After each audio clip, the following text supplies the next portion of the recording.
Hello everybody and welcome to my channel. It is January 2020 and I am almost 30 weeks pregnant. I went through fertility treatment in the first half of last year. It was very difficult. I was in the UK on the NHS and I wanted to make this video and share with everyone how it worked and how I got pregnant, my personal journey, and maybe you might learn something, or you might be a bit better prepared for something that comes up if this is a journey that you're having to go on. So in January 2019 I filmed a video. I was starting this fertility journey. I was so hopeful, and I wasn't prepared. I was not prepared at all emotionally for what it was gonna entail and how I was going to feel about the whole situation, and it was very, very difficult. Now, fortunately for me, I didn't have to go through anything like IUF, IVF. I very, very fortunately got pregnant on a drug called Clomid or clomiphene, which is a hormonal drug that forces your ovaries to ovulate, which it turns out that was my problem. So that's how I did get pregnant. I am 30 weeks pregnant and I'm very, very excited to have my baby. But I don't want to forget this part of my life, even though it was horrible. I don't want to forget about it, and I want to share it with people. Might make it easier for somebody out there who is going through this or thinks they might have to go through this, and a few things to expect. So my fertility journey actually started about 8 years ago, maybe 7.5 years ago. My husband and I had gotten married. We had been leaving it to chance, should I say, a few months before the wedding. No contraception, just not tracking periods or tracking ovulation or anything like that. After the marriage I wasn't pregnant. A year after the marriage I wasn't pregnant. And I went to the doctor and I explained that I wasn't pregnant and I wanted to be, and I went through a few tests. I went through a few tests, and the deciding test was an ultrasound that I had on my ovaries, and they diagnosed me with polycystic ovary syndrome, and also due to my symptoms I was diagnosed with endometriosis without a laparoscopy. They didn't feel the need to view the outside of my uterus to see the extent of it.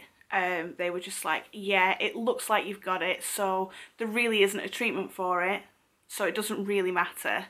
It's just something to take into account. It explains why your periods are irregular, it explains why your periods are painful, blah blah blah. And right, great, so let's get referred to a fertility treatment. Now, unfortunately, what also happened was I have an autoimmune disease called psoriasis. You've probably seen it on people. I have a bit of it on my knuckles there. I don't know if you'll be able to see that. I'm doing very well with it at the moment. But at that time, the stress of, I don't know, everything, the moving house, getting married, not being pregnant, everything, flared up my psoriasis so bad, and it was on my face, and I got infected, and I went on a drug called methotrexate, and you absolutely cannot get pregnant on methotrexate. It is a prerequisite of even being prescribed methotrexate that you take birth control. And it was very difficult when I was just starting the fertility journey. So I put it to the back of my mind. I was very young. I'm only 31 now. So, at that time I was like 24-ish. So I've got time, put it to the back. And it would just seem like never the right time. I've had a few health problems in the past, 5 or 6 years with this autoimmune disease and spinal injury, so it was never the right time. Anyway, so let's fast forward to about October 2018. I decided it was the right time. We decided it was the right time. We got a referral to an NHS hospital in a town called Bolton, which is quite far away from us really, but it was the first available referral we could get. And I think I've mentioned this before on my channel, but I'm assuming everyone watching this is new to my channel because I haven't uploaded anything in a long time. I went to this appointment and they took my height, they took my weight, and they said, your BMI is 30 and a half, and the cutoff is 30, so we're not going to help you at all. And we were devastated. I have polycystic ovary syndrome, as I've mentioned, and that makes it incredibly difficult to lose weight. Couple that with a spinal injury, and I kind of felt like the world was just against me at that point. That was difficult, very, very difficult. So I went back to my GP, and he was very, very unhappy about their decision not to help me. So he re-referred me and I managed to get into a different hospital in a town called Burnley, which is a bit closer to us and also is part of a different NHS trust, which means they might have had different regulations on what they could offer to someone in my situation, what fertility treatment they could offer. And I got very, very lucky, and they said, yes, your BMI is 30 and a half, but we can get you started down the road. We can do tests and etc, etc. So I had a few tests. I had some blood tests, and they tested me for they tested my fallopian tubes, which was very invasive actually. It wasn't painful as such, but I had to do some blood tests before that could happen. I also had to do a vaginal swab on myself to check there was no bacteria, because they were going to go through the vagina and through the cervix directly into my uterus. So they didn't want, if there was any harmful bacteria chilling out inside my vaginal canal, they didn't want that to then like be carried up into the uterus.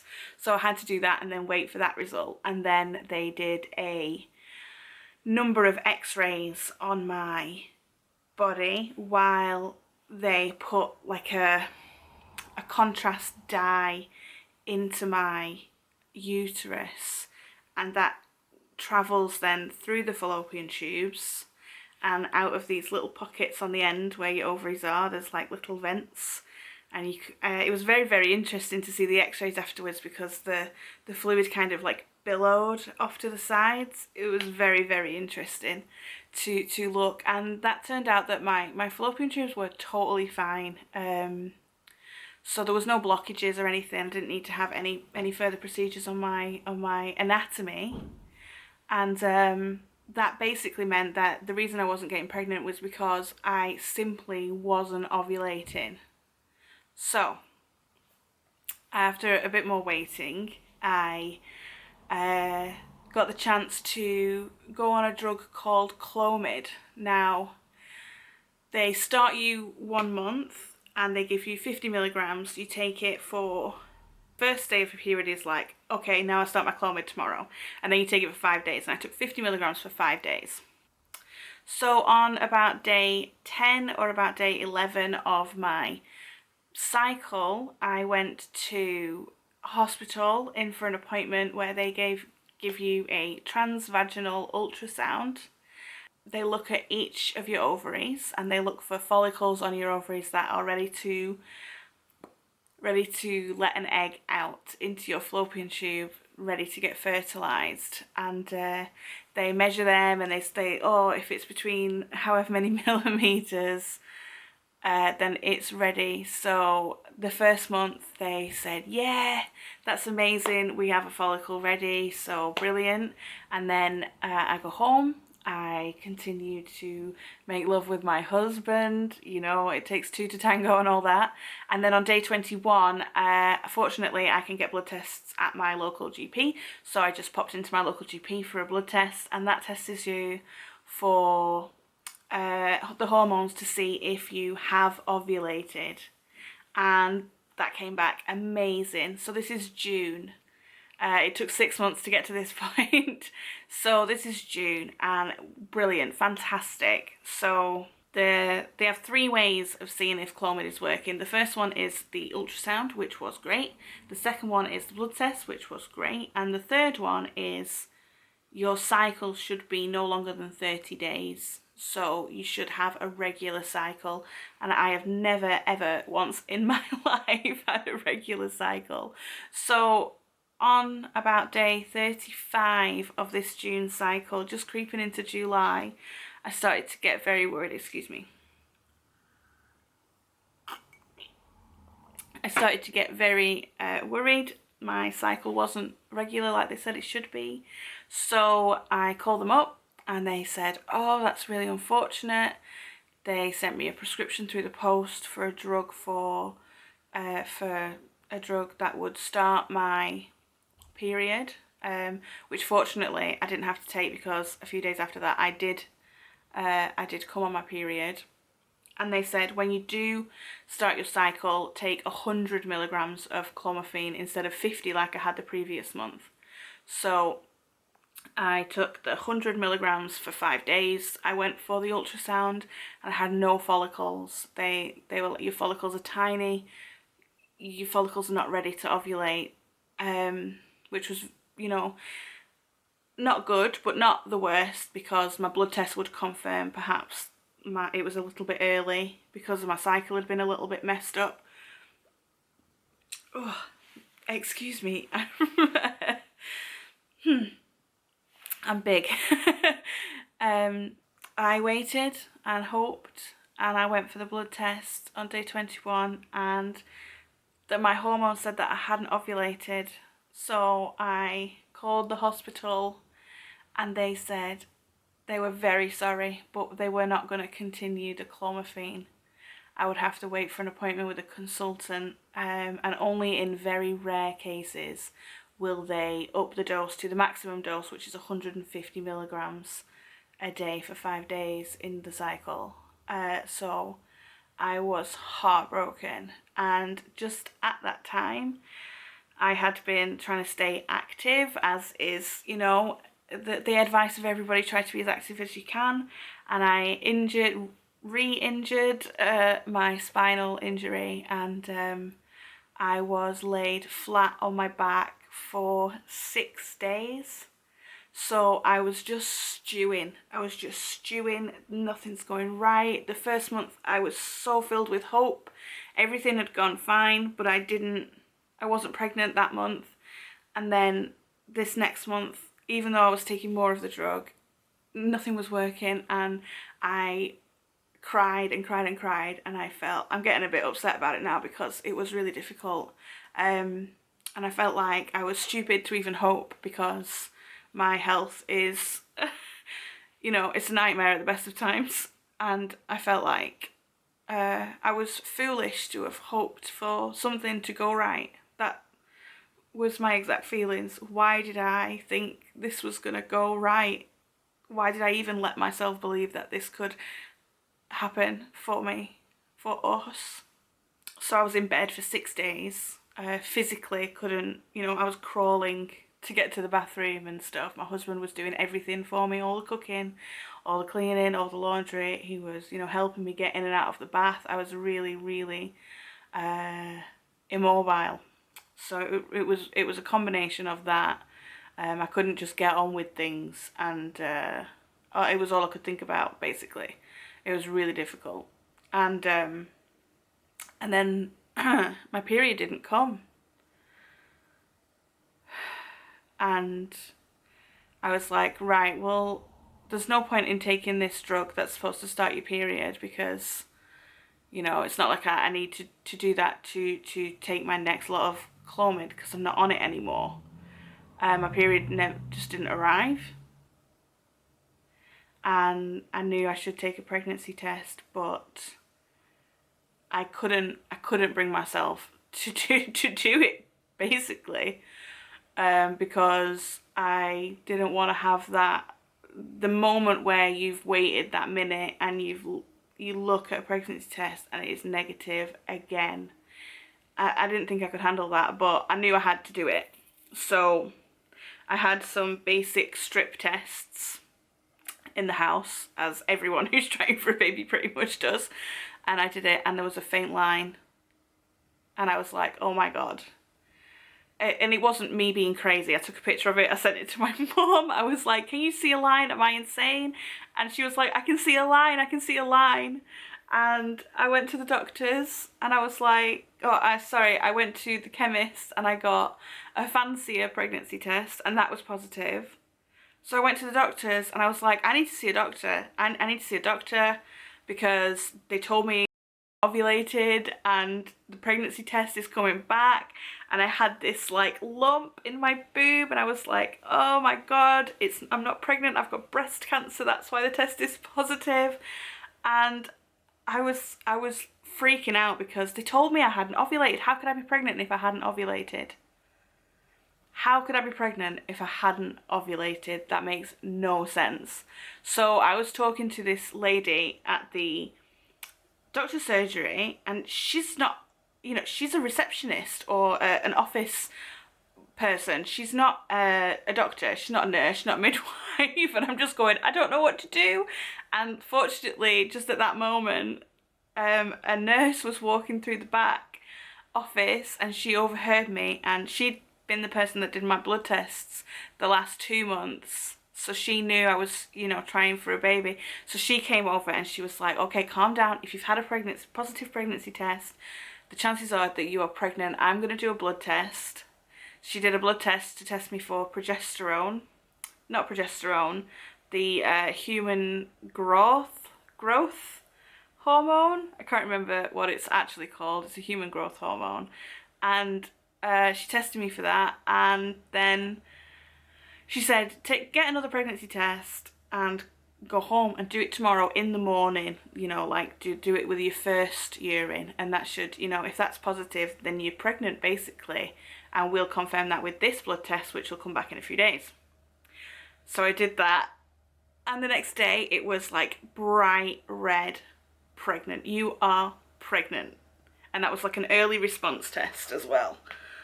It was so dark. There was no question that was a positive pregnancy test. And I was so confused. And about another day later after that, my GP, I have a really good relationship with my GP, and he called me on the phone and he said, Erin, your blood tests have just come in. I can't believe it. And I said, what? And he said, you are so pregnant. And I was like, what do you mean? He was like, well, you test for this growth hormone and your levels come back super high. So there's no question you are pregnant. So while I was on the phone with him, I made an appointment to get this lump in my boob checked out too. Which it was just a normal, like a cyst, or it's very common in early pregnancy because of the hormone changes, especially for someone like me who has hormone imbalances due to the polycystic ovaries and stuff. So that was completely fine. And so I rang the hospital where I'd had this fertility treatment, and I was like, you are never going to believe this, but I'm pregnant. Like, according to 4 pregnancy tests and a blood test, I'm pregnant. And they were, oh my goodness. So they rushed me in for a scan. I had an ultrasound, a transvaginal ultrasound at 5 weeks pregnant, and it was very fast. This is all happening in, like, between me taking that pregnancy test and having this ultrasound is about 4 days. So I rushed in and they were like, and there's this tiny little heartbeat on the screen, and I could not believe it. And I'm crying. My husband's crying. My auntie is waiting in the waiting room. We come out crying, and she's thinking the worst thing because we're both crying. But we were pregnant, and that's how it happened. I don't understand how both tests in that July cycle came back negative for ovulation, but I clearly ovulated. Unless this baby is just my husband and no egg, it's just sperm and no egg, which is impossible, of course, but, you know, miracles happen. But I definitely ovulated, and I ovulated when they said I didn't as well, because when I had my dating scan at 12 weeks, the concept, like the gestational age of my baby matched up directly to that day when I shouldn't have ovulated. So it was a bit of a miracle. I just wanted to share that with everyone. I hope this helps someone out there, whether their story is similar to mine or whether they've not started their story yet, and this kind of gives them a little bit of something to expect. The other side of 2019 was obviously being pregnant and having an awful first and second trimester. I'm in my third trimester now, and I feel like this third trimester is the second trimester I was promised. Everyone was like, oh, you're gonna have so much energy, it's gonna be amazing. And I felt like death. Didn't stop throwing up for a long time. So I might make a video on that, on my first and second trimester, to share with anybody who's interested. Hopefully this video helped someone out there. If it helped one person, it was worth making. So thank you so much for watching, and I will see you in another video. Bye.